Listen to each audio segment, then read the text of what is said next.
Hello and welcome to the 12 Days of Winter with Sage Lee. It's day 12, the last of the 12 Days of Winter for this year.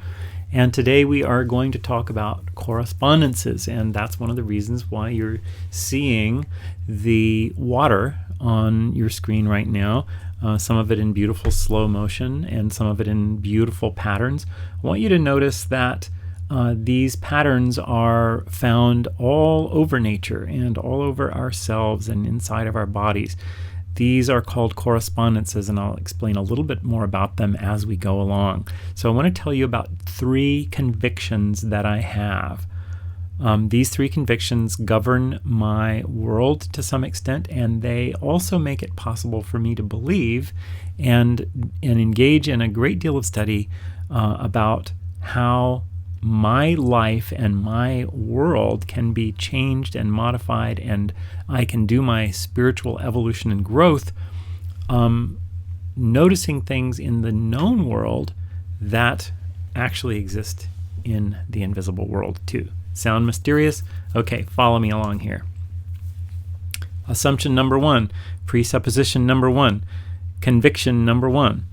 Is that we are about as smart as we always have been. And this doesn't mean as smart as we were 300,000 years ago or before we emerged from the savannah, acing out all the competition to become Homo sapiens sapien as we are now. But for thousands of years, we've been pretty much as smart as we've always been, and there's an illusion that we're getting smarter. That's the illusion.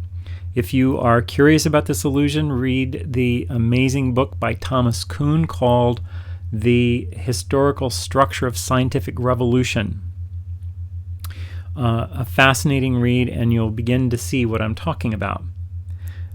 Presupposition number 2, conviction number 2, is that there have been thousands of years dedicated in our history to chart our inner journey, the alchemical journey, the journey with the divine that we are all on.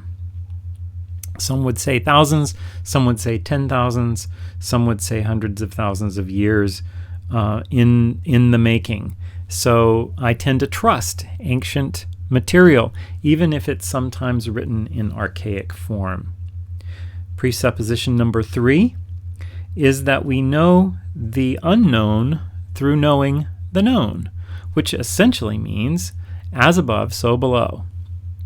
So if we believe that things function in the invisible world in a similar way that they function in the visible world, invisible and visible, then we can begin to learn things about the alchemical journey that we're on.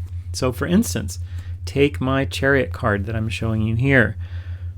The chariot has 4 columns. The chariot is a translucent box with a garden inside of it. The chariot is being driven by a spaceman with no reins, no tether, and is being drawn by sphinxes that do not move.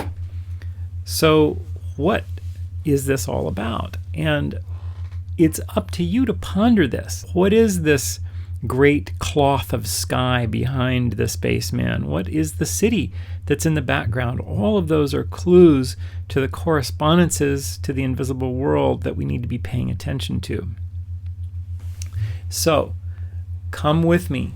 Learn on this journey. I'll be posting more things about the tarot, about the correspondences of the tarot, and how you can learn more about the tarot.